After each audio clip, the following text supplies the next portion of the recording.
Okay, I'll begin. Hello, Mike. Mike Belzer, my friend, whom I knew since the fall of 2011, I think. Yeah. Yeah, time flies when you're having fun, huh? Yeah, of course. We met in Owari Asahi, during the Gashuku with Stephen Bellamy Sensei. And anyway, your history, because few people know about you, over the world. Maybe in America you are well known. I see some. Actually, you made a DVD. I saw it about Shindo Musaru, right? Yeah. That we had the publisher of Masters magazine, who was a guy that I met at a karate dojo when I was probably 20 years old, training at the Takubota Hollywood Dojo on Sunset Boulevard. And there was this big dude, black belt. I was a white belt, but he was sparring and he was really good with foot sweeps. Foot sweep, bang, reverse punch. And so I got to know him a little bit there. But then 40 years later, he has developed Masters magazine, and just by chance through Patrick McCarthy, another day teacher that's very well known, I was able to meet up with him and told him about what we're doing at the Shoseion Tea House and Friendship Garden, which is a traditional tea house inside a park here in Glendale.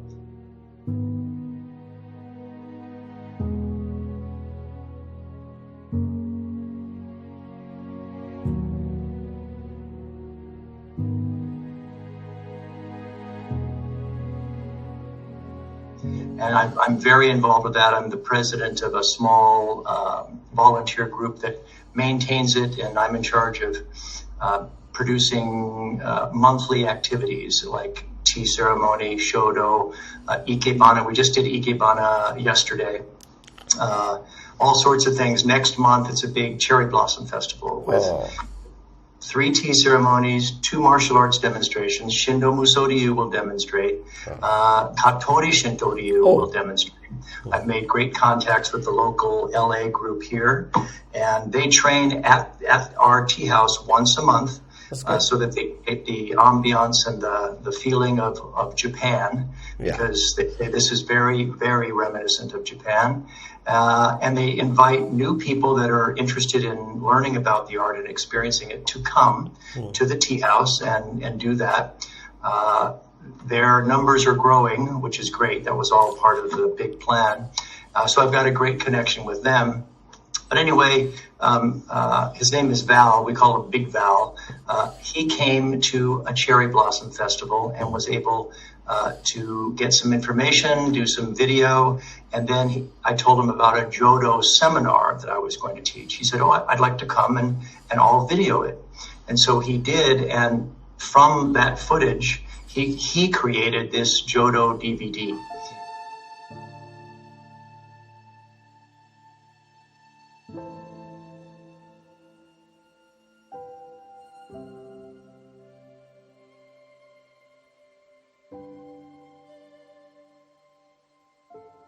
Straight 4 kata from the Chudan set. This is the intermediate set of Shindo Muso Ryu. Midare Dome, Ken Gome, Shin Shin, and Yoko Giri Dome.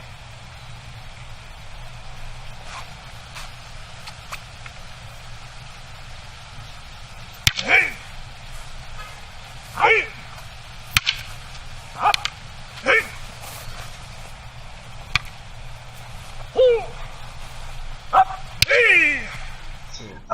That I have to say I have never watched. I see. I don't watch any of the video DVD stuff. I understand. It's out there with me, and I can't do it. You're like Johnny Depp. Johnny Depp doesn't like to watch his movies.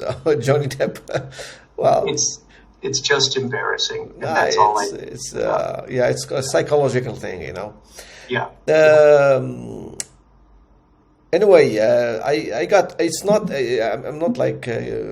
Giving you flowers or something like that. You know, I have a great honor to have the chance to know you, in 2011 because I heard a lot about you. It's not because I'm just making an interview with you. Nice, it's true. Yeah. And okay, first tell us more about your path into martial arts, about your life. Yeah. Mm. So I just want to say that, as we meet people and we have various interactions with them, we only know a little slice of that experience of their life. And unless you actually sit down and interview somebody, there's all sorts of stuff that either you have no idea of or you completely missed or didn't make sense when they mentioned it, and so I really appreciate being able to kind of fill in some of the gaps. Thank you. So, yeah. All right. Well, I started training in Danzan Jiu-Jitsu, which is really a Hawaiian style of Jiu-Jitsu. In the last 20, 30 years, we've heard of Brazilian Jiu-Jitsu, right? But this really is a Hawaiian style. It was developed by a man named Seishiro Okazaki.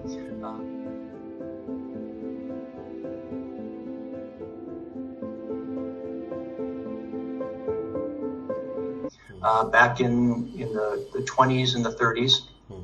He was a young man that came from Japan, moved to the Big Island of Hawaii, and he was kind of a sickly guy. He had tuberculosis. Yeah. And the doctors told him, take it easy, don't stress yourself. Naturally, his answer was, there's a judo dojo near here. I'm going to go to the local judo dojo. And it turns out that at that dojo in Hilo, Hawaii, the sensei, Tanaka sensei, was teaching Kodokan Judo, but also Yoshin style Jiu-Jitsu. Yeah, it's quite very known, yeah.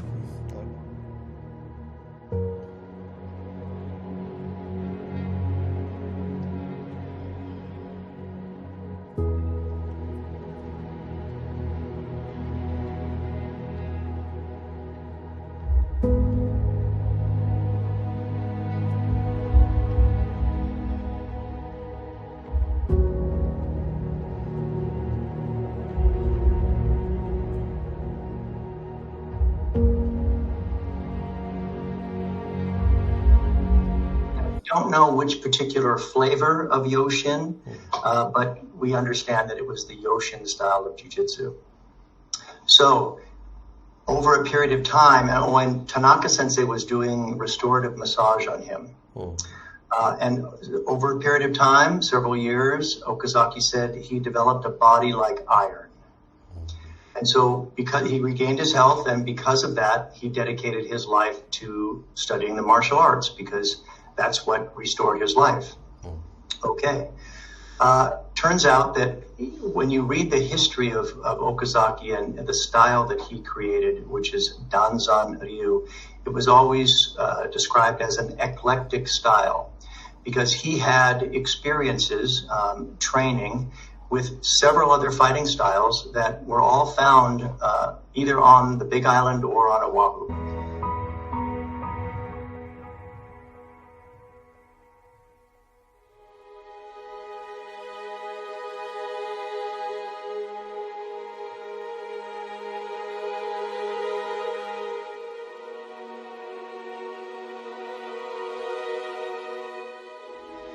But in Hawaii for sure. And one of them was some style of kung fu or gong fu. We don't know the name of the style. We know that the name of the teacher was Wo Chung. Wo Chung. Wo Chung, okay. And he made a significant impact on Okazaki. And we know this because the stories are when Okazaki would make a demonstration throughout Hawaii, he would post a picture of his kung fu instructor. Now, he's demonstrating his style of jiu-jitsu that he developed, but he's displaying his Chinese kung fu teacher. So, the only reason you do that is because he made a big impact on you. He studied Okinawa Te. He studied Hawaiian Lua. And he also studied something called Filipino knife play. What's that? We never knew what Filipino knife play was. Eskrima, I think. Yeah, but back then, I started when I was 9 years old. Oh.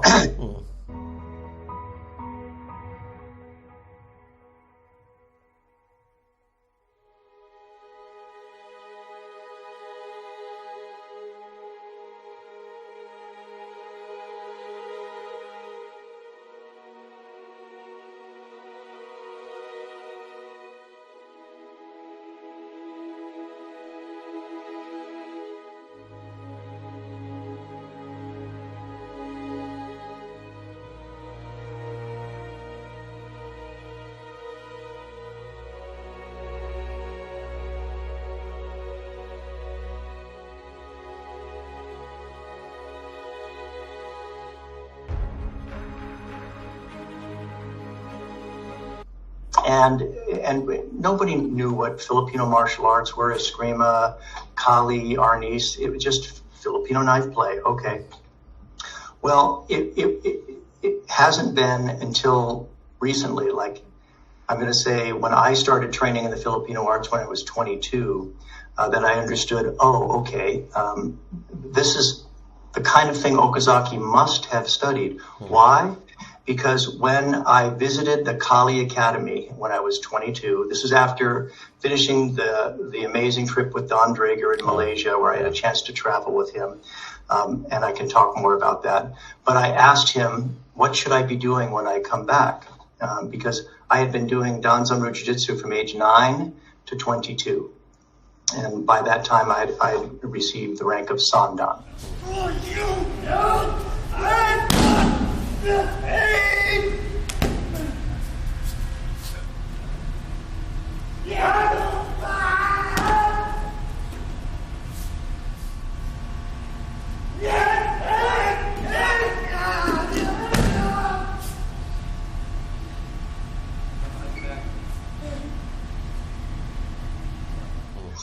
Because they were using the modern judo ranking system in that style. So he said, you should study a weapons-based system because it'll teach you things that empty hands just can't. And there was no Shindo Muso Ryu, Jiu-Jitsu here in California. I'm the guy. I'm the one. I know the Kihon, the 12 basic moves, and the first 12 kata of a mote. That's it. And I don't know of anybody else doing Shindo Muso Ryu. So it would be the equivalent of a guy going to Argentina to learn the tango, right? And then you come back home and there's nobody to partner with. And so you're walking around like this in the air. Solo training. It doesn't make any sense. Yeah. So I just kind of decided I'll just treat this as an experience. It's a great experience. I was introduced to Shindo Muso Ryu when I went to Japan between high school and college. I had a chance to go there. A family invited me to go there, and it was particularly the young lady that I got my first kiss from when I was 14 years old. Lucky guy.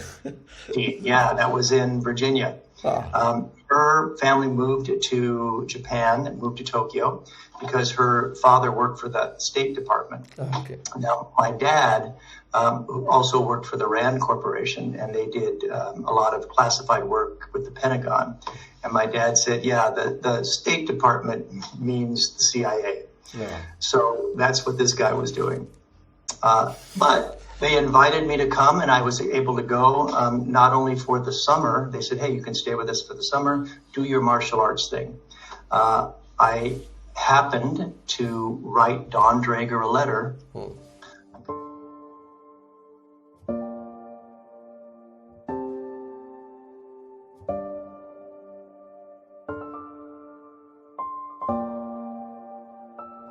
I'm kind of going all over the place. That's here, okay. But I'll try to bring it all back. Yeah. I happened to write Donn Draeger a letter. Why? Because 4 years before, at age 13 or 14, my dad, who knows all and sees all, heard that Donn Draeger and some experts from Japan were coming through the United States to do a demonstration of Koryu Japanese martial arts for the first time in the history of the U.S. So he said we should go. So he took my older brother and myself, and one or two of our jiu-jitsu students that we were teaching there locally. And we saw Donn Draeger, Kaminoda Sensei, and there was somebody else. I don't remember who, but there was two Japanese guys and Donn Draeger, big tall guy and two smaller guys. And they demonstrated Shindo Muso Ryu. They demonstrated the Kusarigama. They demonstrated Hojo Jitsu. And it was the Kusarigama that really got me excited.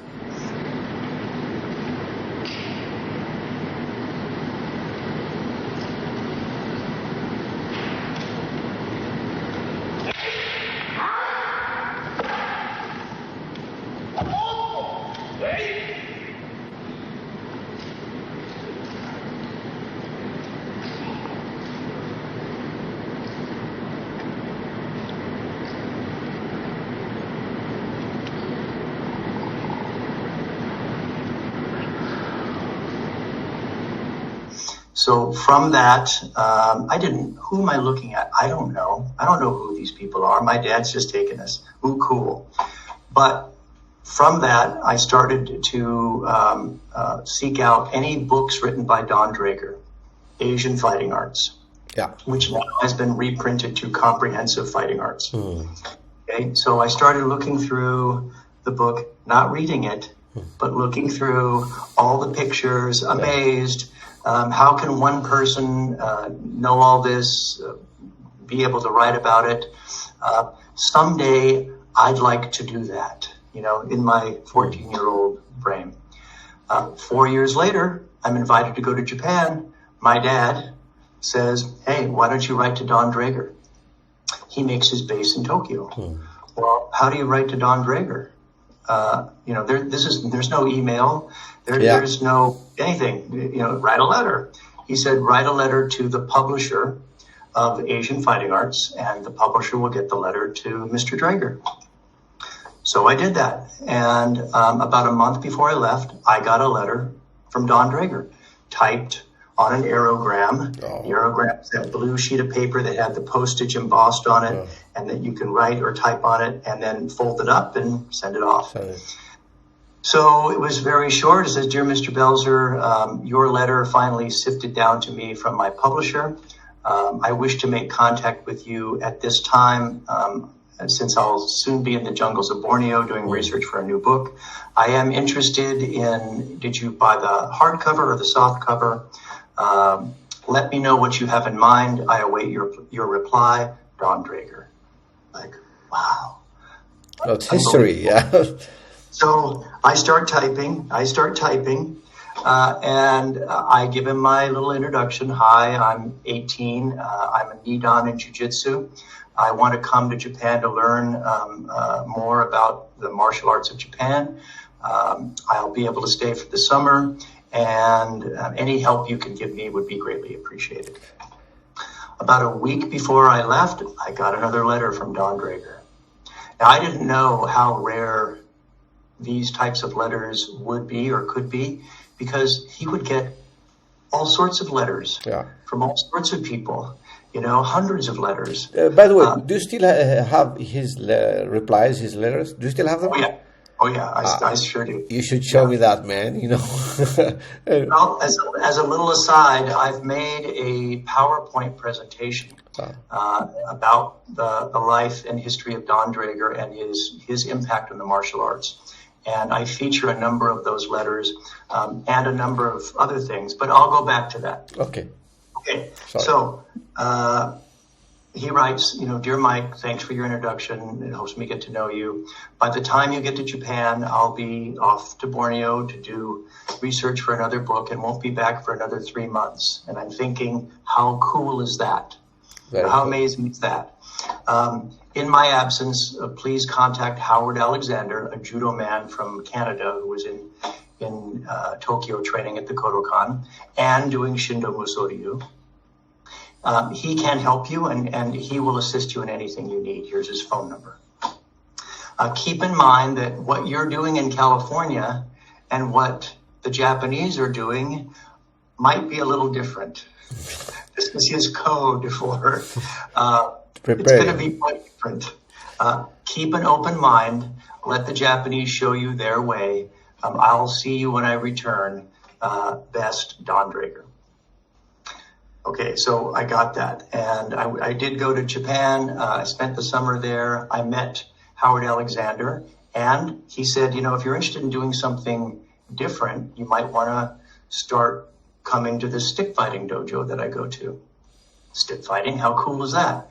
During this time, I was already at the Aikido Hombu. I was living in Shinjuku because I had moved out of the house because I had found out that you could teach English. And I was having all of the friends of my first kiss, all of her friends and herself in high school had private English students. And they said, hey, we're all going back to go to college, so we can transfer all of our private students to you. So now I have some money coming in. And my parents said, we'll let you stay and help you stay for the school year on the condition that you come back and you go to college and university. So I said, okay, that's a deal. So it turns out that the stick fighting dojo was the Shindo Muso Ryu Hombu. Rembukan, right? Rembukan. Of Shimizu Takagi, the 25th headmaster of the art, and the Rembukan, right? And so that's the dojo of Donn Draeger.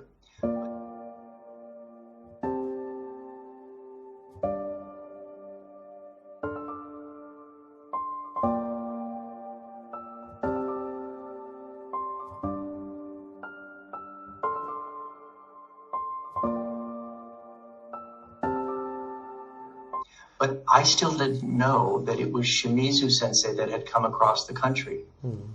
Sorry, I'm 14. I don't know. Of course. So it wasn't until Draeger got back after his trip, we heard he's coming to the dojo, that I had a chance to actually meet him. And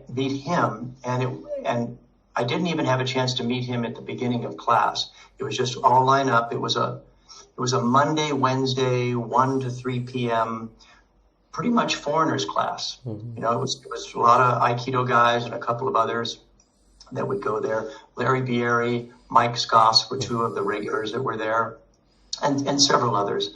But so we all lined up, bowed in. I went off to the corner to do my Kihon and whatever Amote I was working on. And Draeger Sensei came down the line and worked with each person. And then finally worked with me on some of the kata. I thought it was amazing because I'm 5'9", 150 pounds. He's 6'2", 200 pounds. Big guy. All muscle. And normally you would just bounce off. If somebody wanted to just stand there and go, huh, you would bounce off of him. But he was like the perfect uke and the perfect partner, giving you just enough resistance, working with you, kind of pulling you along to help you work on whatever you need to work on. It was super cool. So at the end of class, he and Shimizu Sensei are at one end of the dojo. I'm at the other, and across the way I look at them and I see them standing like that, and it kind of flashes to my memory, Shimizu, he was the Japanese guy, one of the guys that I saw with Draeger. At demo when I was 14, I just blurted out, I know you guys. and they both look at me, and Draeger said, I said, I'm Mike from California. And he just said, the California kid, glad you made it. And that's how I met Draeger Sensei and put together that I was with Shimizu Sensei in Donn Draeger's dojo. I mean, it was pretty amazing, and that's how I got introduced to that art.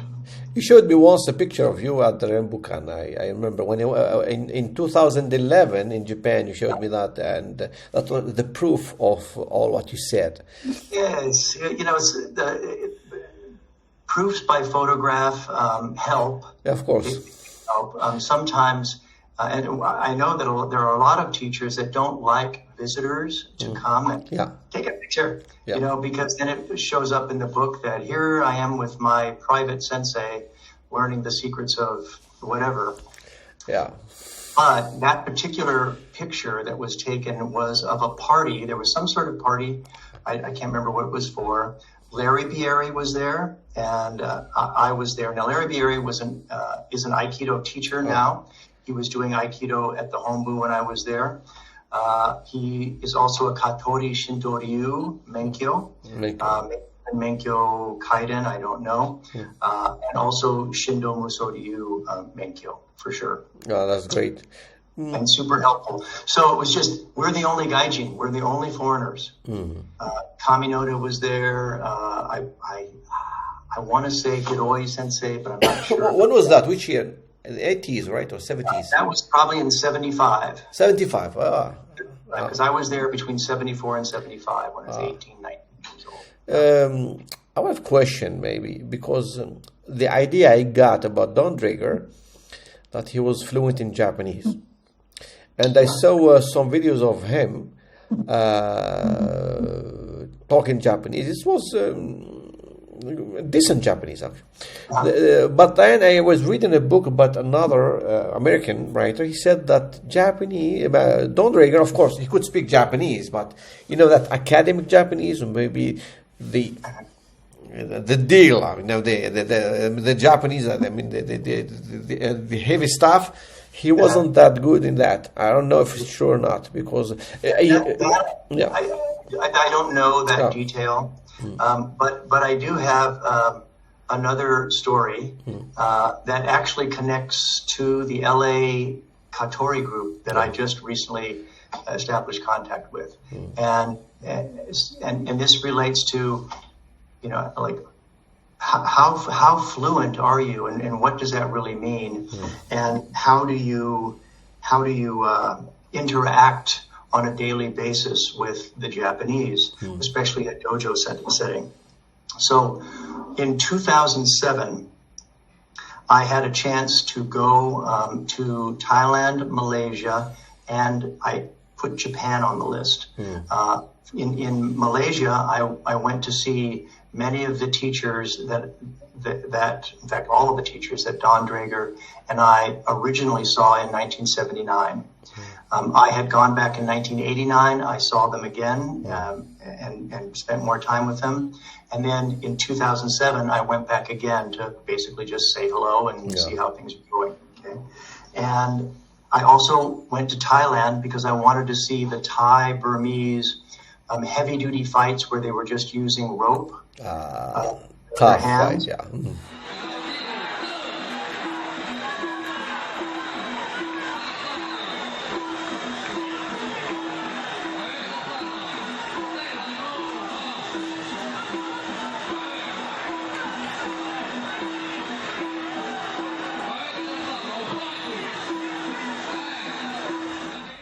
Now, it turns out that I did go. I did find the fights, but by that time they were using boxing hand wraps. Yeah, it was a 5-day tournament, and one day the Thais were doing well, and one day the Burmese were doing well, and the Burmese were coming across the border illegally to fight. They go back at night. But anyway, I had said to my wife, Meredith, why don't you meet me in Japan? And I promise we won't do any martial arts stuff, even though she's a kick-ass, full-contact women's self-defense instructor. I know. She doesn't have a lot of interest in the formalized, you have to start here and you've got to do all of this. She's just not wired for that. Anyway, she said that'd be great. So I am there at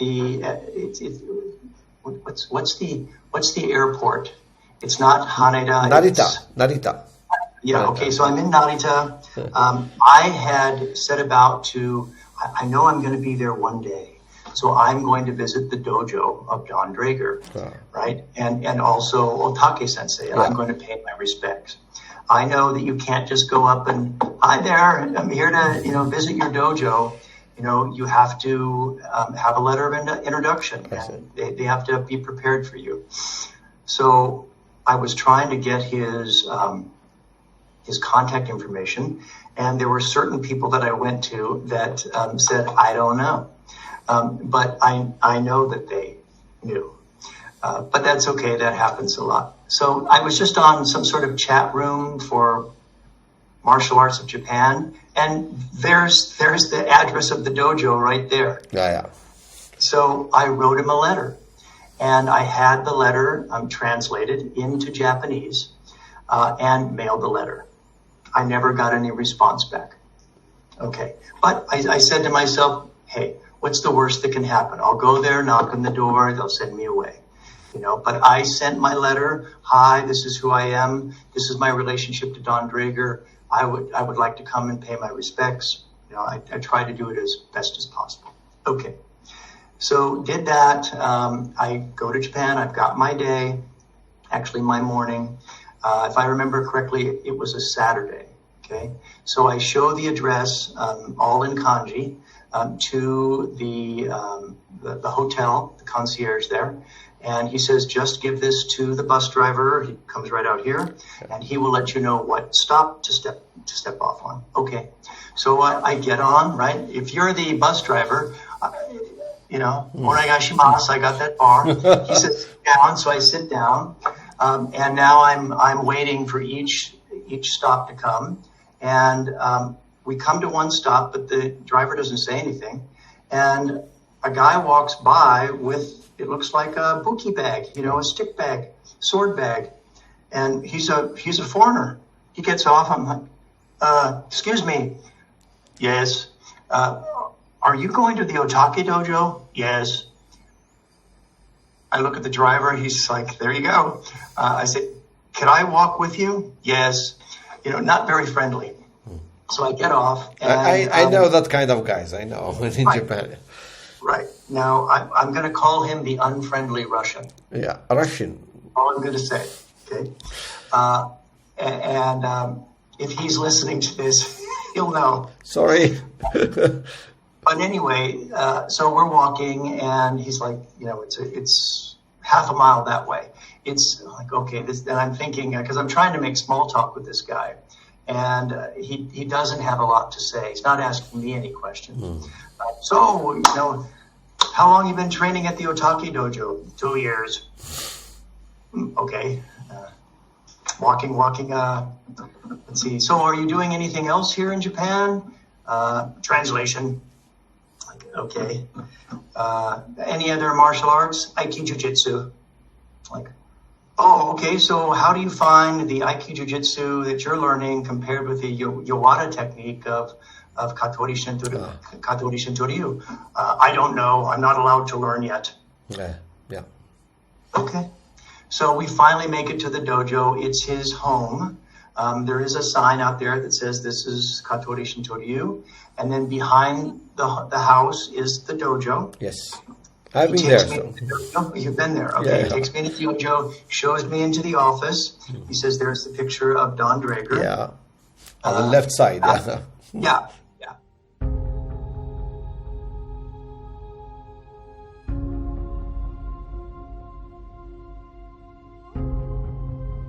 Yeah, and here, of course, there are all of his books that he wrote. And Otake Sensei's not here yet, but when he comes, I'll let him know that you're here, and then I'll come and get you. Okay, so I wait, and finally, after about a half hour, he comes, says, Otake is here. Would you like to meet him? Yes, please. So we go in. I'm not greeted with any smile, nothing. It's just, a bow and sit down. And now the unfriendly Russian. Hang on, I got somebody coming in. And yeah. So Meredith just stepped in. She's the full contact women's self-defense instructor. I don't know if she knows me or not. Yeah. So anyway, I'm there talking to him through the Russian translator. And he says, Otake, they did receive your letter. By the way, you were incorrect. You spelled Jodo incorrectly. I said, really? He said, yeah, you spelled it judo. I said, it wasn't me. It was my translator. They don't know what Jodo is. The difference, yeah. They thought I meant judo. And then I just said, mochiron. Of course they would do that, and they laughed. That's one word of Japanese that I'm speaking, and they laugh. That broke the tension, and then Otake Sensei said, "Would you like to hear a story about your teacher?" I said, "Yes, I would." He said, "Okay, There was a moment in the dojo one evening where there was a new student, an adult, that happened to step across one of the weapons that was one of the bokken on the floor. This is a big no-no. Don't do that. Draeger saw this happen, and he knew that he couldn't go directly to the guy as a gaijin and instruct him on Japanese etiquette. It just wouldn't be correct. So he went to another senior guy in the dojo and said, hey, tell, Sato-san that he's got to watch that, don't do that in the future. And so that's how the correction was made. And Otake sensei said he saw that. And it made a big impression on him because he helped Sato-san save face. And that's a big deal. So at the end of class, Otake sensei explained to Draeger sensei, I saw this happen, thank you. And to say thank you, I know you enjoy training with our family sword, and that's been in the family for many, many generations. I'm giving you that sword. And gift him. Oh, yeah. Draeger said, Sensei, I can't. This has been in your family, and I can't accept it. And Otake Sensei said, sorry, too late. I've already given it to you. Just take care of it. So needless to say, Draeger was very, very, very surprised and honored, and came back a week later with a letter all written by an attorney in Japanese saying, in the event of my death, that I'm making sure that this sword is going to come back to your family because I have no heirs. I have no one to leave this sword to. I want to make it goes back to your family. So he said, would you like to see the letter? I said, yes, I would. So he goes to his desk. He brings out the letter. He shows me the letter. And the only thing that I really regret is I didn't take my camera out and say, can I take a picture of that? But I felt like it was be kind of rude to do that, so I didn't. I always regretted that. But put the letter away, and he said, it's time for me to get to class. If you would like to come and watch, you are welcome to watch. And at that time, I said, took up my camera. I said, picture okay? He said, picture okay. I said, video okay? He said, video okay. So now I've lucky guy. Boom. So now I'm in. I watched their training. There's only enough room in there. It was a lot of gaijin, but several Japanese there. Enough for maybe 4 pairs of students to practice. Yeah. And there were other people waiting with their backs to the front door. Yeah. So naturally, if somebody was from the street looking in, they couldn't see into the dojo because people would be standing there. All right. So it turns out I'm watching everybody do stuff, and it's like, hey, this is kind of like being in a dance class where you dance with everybody in the room. In the room, yeah. And that's what I saw happening, which I thought was really cool. I thought that was excellent.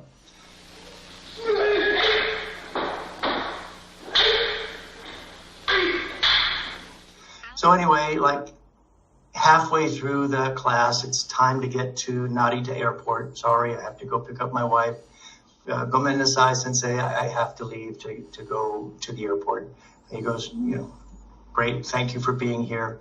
And I have the greatest picture. He's sitting on the windowsill. As I walk outside of the dojo, I look back. He's like this. And I've got the picture of him smiling and waving in the windowsill. I should show me that. Yeah, yeah. No, sorry. So all right. So here's the. So I never got the picture. Okay. So again, a decade later, longer, I happen to make contact with the local Katori Shinto-ryu group. I meet them. I go over to the sensei's house, and I tell them this story. And he's like, "We have a copy of the letter." Oh. I go, "No." It's published in a book. It's published in a book that he wrote called The Art of Peace. And they yep, there it is. So they gave me I think the art of peace is another version of the deity and the sword, right? Another one. I guess, yeah, I guess it could be another version. In 2000, I met Bellamy Sensei in 2004, right? And he was the one who introduced me to Koryu. And then he left for America, the US, and I was looking for another Koryu. So I joined the Sugino Dojo of Katori Shintoryu. And they did treat me very badly what's his name? The city, just 20 minutes by train from Tokyo. I forgot the name. It's in Yokohama Prefecture. Suzuki, not Suzuki, no. Kawasaki city.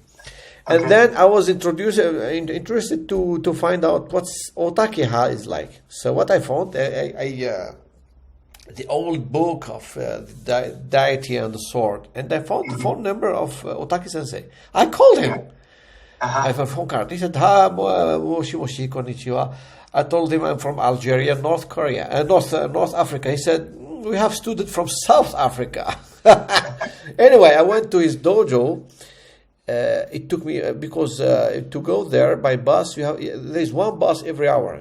If you miss the bus, you have to wait or take a taxi. Taxi is expensive. Takes you like $20, 20,000 yen. Yeah. So I had only 1,500 yen. I took a taxi to, the amount of money I got. And then he showed me the way. I went walking. And there was a hill, and the house of Otake Sensei was there. Surrounded by farmland. Yeah, farmland, yeah. I knocked the door. Beautiful. Yeah, and I think he got guests. He didn't have guests, he didn't train. I went there, I found his younger son. Younger, he's very gifted. I told him, okay, I want to join your school. I was living in Nagoya, it's very far. He said, okay, you should do the kippan, the blood. I didn't understand that time, so he asked some Australian guy to explain me. He said, I told him, how can I train? I live far from here. He told me, you should have like Japanese wife here. You should marry here. It's easy now. If you are married, you have to divorce, find a Japanese wife. And I was problem solved. Yeah, it's problem solved. And I at that time I was a student in Nagoya. I couldn't leave my university and just live there, and So okay, it was good experience. I met him. I saw the atmosphere there. You have to be dedicated to live there. You have to be dedicated. Yeah. And then I stopped a train at Suginoha. I didn't like Suginoha. That's my taste, and I didn't like the way they treat people there. And for me, I wasn't. And then I went back to Nagoya. So how was I think you stayed at Draeger's place for 6 months. Yeah. So I can get into that by finishing off the kind of the beginning of my martial path, which was during that age 9 to 22, that period of time, I had two big things happen. One, I had the opportunity to go to Japan and live there and train there for 9 months. And while I was there, I met Donn Draeger, made a connection with him. When I came back, so that was in 75, I maintained contact with him through letters, through aerograms. And he was in the process of going back and forth to the University of Hawaii, the East-West Center, to do several lectures on Japanese Budo, Bujitsu, martial culture, Hoplology, because that's what he was in the process of redefining and developing, was the study of human combative behavior, or the study of warriors, their weapons, and their fighting systems, called Hoplology. Hoplology, yeah. And so he had told me about this when I left Japan. He said, this is what we're doing. If you're interested in this kind of thing, stay in touch by letter and we'll keep you in the loop. And he did. And in 1979, I got an invitation from his senior student, Karuna Karan, in Malaysia, who was Shindo Muso Ryu. He was in charge of all the Shindo Muso Ryu there when Draeger wasn't there.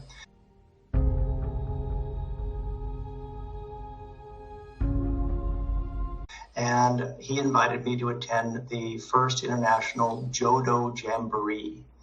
And they used the term jamboree because when Shimizu was coming across the country for his tour, they also made contact with several Boy Scouts groups.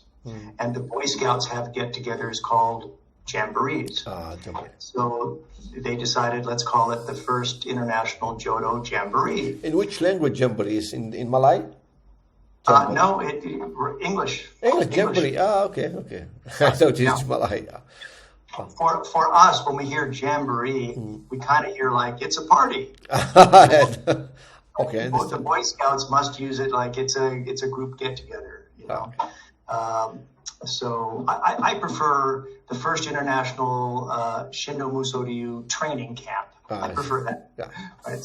Sounds better. Yeah, it sounds better, of course. Yeah. So Karuna, which is the nickname that we called him, outlined all the different steps that have to take place in the letter. You know, you got to do this, you got to do that. You have to fly this airline. You'll arrive at this airport. You need to go take this bus. You know, go to this hotel. You know, all these things. So I wrote to him. I said, okay, I've made the decision. I'll do it. I'll follow the plan. And I wrote to Don Draeger, and I told him what I'm doing. And he wrote back, and he's like, "Dear Mike, first of all, it's I who must thank you for making the sacrifice, because I know it will be a sacrifice for you." At that time, I was married. That one only lasted a couple of years, but I was married at that time. Yeah. Hello.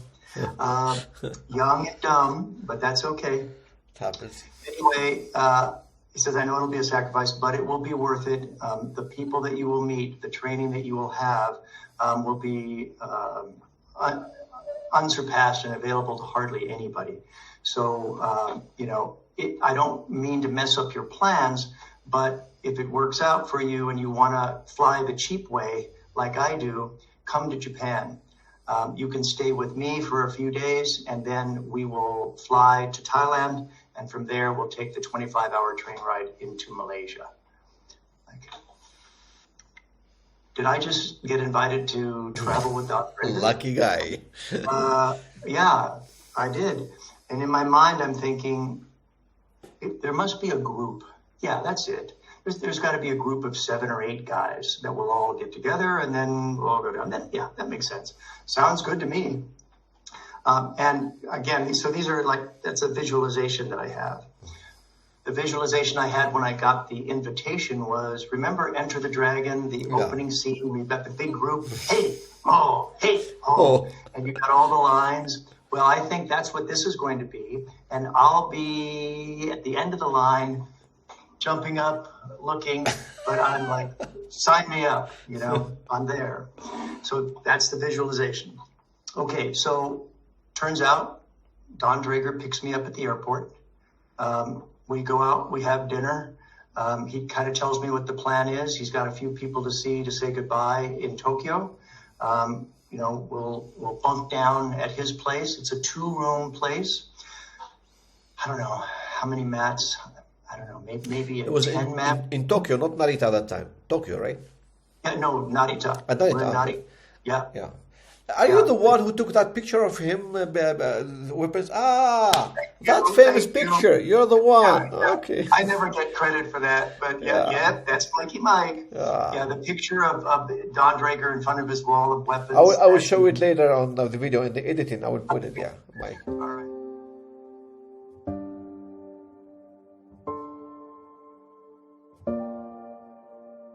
All right, and then there's another one of him at his desk, where I say, looks like a little kid getting ready to go on an adventure. Mm-hmm. That one's a little blurry. I didn't see it, but I was seeing. Anyway, so, okay, we go and see Watanabe Sensei. I don't know if that name rings a bell with you, but he wrote, and I don't know the complete name of it, but it's a Japanese, really a dictionary encyclopedia of Koryu in Japan. And I only know him as Watatani Sensei. And he was elderly, and Draeger said, you know, he's in the hospital. I don't know if he's even going to make it. So we have to go and say hello to him, and it might be even, you know, the last time I see him.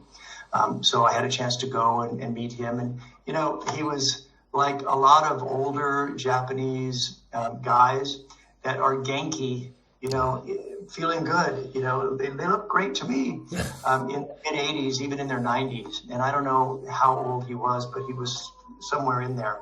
And he was sitting cross-legged on the bed, you know, in some pajamas. But he was like, oh, you know, today's, you know, great to see you. Let's chit-chat. You know, so that was cool. And then we took the flight and we took the train ride, and I had, through the help of the future co-author of the book that Draeger was writing on Hoplology, a man named Richard Hayes, that I had also been corresponding with. It's a whole other story, for 4 or 5 years. Through his help, I had a list of about 25 different questions to ask Donn Draeger about Hoplology. And so I asked Donn, that's what I was calling him, you know, is it okay if I interview you, you know, as we go? And he's like, fire away. So that's what happened on the 25-hour train ride. Then we do our 5-day camp, training 3 times a week, or 3 times a day. A day, yeah. Morning, an afternoon, an evening, and then the evening is like a shorter session, but then there's a demonstration. And we either had people come to the camp to demonstrate, or we went out to see the Shaolin demonstrate or other groups demonstrate. So that's what we did at night.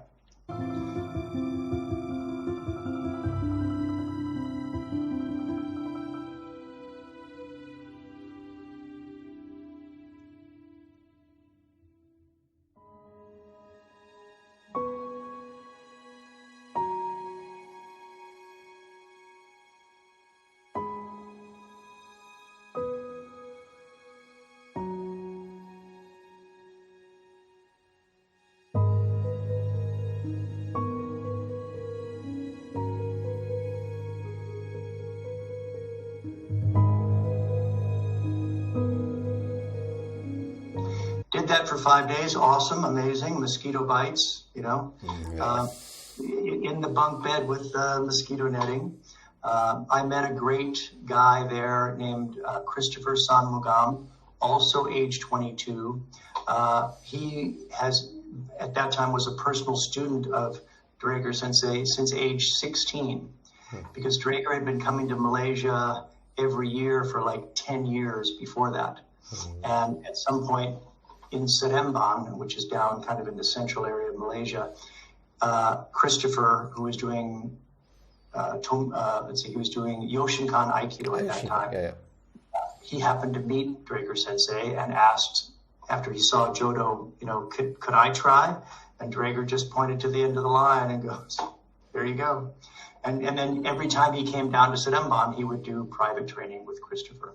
Anyway, he and I are like brothers from a different mother, you know, both 22, both married, and we've maintained contact to this day. To this day. A lot of stuff has happened in between that time. But after the camp, then Draeger says to me, okay, I have about a week between when the next group of guys, Larry Bieri, Mike Skoss, and a few other people, are coming to Malaysia to go on this next 3-month trip. He called them safaris, weapons safaris. That's kind of what they called them.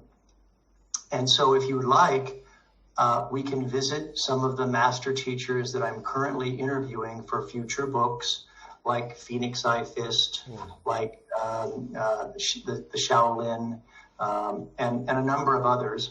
And I can introduce you. And so that's what we did. We went to see the Shaolin of Chai Kim.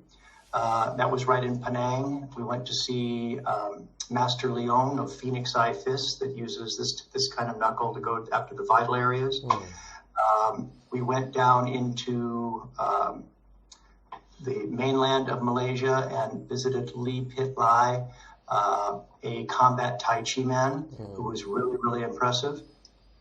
I saw Master Raman of Penchak Sinigayong Silat, that was also amazing. I asked him, do you have joint locks in your system? And he proceeded to put me down on the floor and turn me into a pretzel. And there are pictures of all the locks. Who took the pictures? Donn Draeger. Don Draeger, okay. What an honor. By the way, that trip in which Draeger and his friends were poisoned, you weren't there. I'll get to that. Yeah. I'll get to. So they took me to see Indian salam bomb, Indian stick fighting, also known as slam bam. Slam bam. Right? But we call it salam bomb. So that was really interesting. Really, really long staffs and taught outside, and amazing being able to manipulate the staff, and especially comparing it to Shindo Muso Ryu, which I kind of call Shindo Muso Ryu like the Shotokan of the Jo, you know, compared to Aiki Jo, which is very circular and stuff. Yeah. Shindo Muso Ryu is wham, wham, wang, you know, it's very Shotokan-like. One strike should take care of the problem. Ichijo is so anyway, Ichijo. Not all that. Yeah. Huh? What's that? That is Soku Ichijo. One step, one strike. One strike with the jaw, right? Mm. Yeah. All right. So now it's over. Saw everything that there was to see, and we're at the airport, and I'm looking up at Don Draeger, you know, and I start to say, I don't know what to say, and he just holds up his hand. He goes, "No words are necessary. Next time you'll come on the long trip with us." I didn't want to invite you on this one because I knew it would be too much for you, and you need to do this slowly. But next time, when you're ready, you'll come on the long one. And that's when I asked him, when I go back, since there's no Shindo Muso Ryu, what should I be doing? And that's when he said, you need a weapons-based system. So when I got back to LA, even before I went to Japan, I was aware of Dan Inosato. I was aware that he was teaching in his backyard, and that he had also opened the Kali Academy where he was teaching Filipino martial arts. And the Jun Fan Bruce Lee system, but that was kind of on the down low, and you had to go through 3 different phases before you were invited to join that group and all that.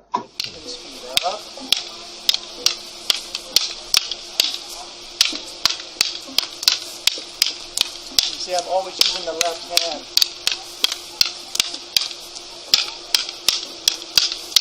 This is Sumbrada, counter for counter.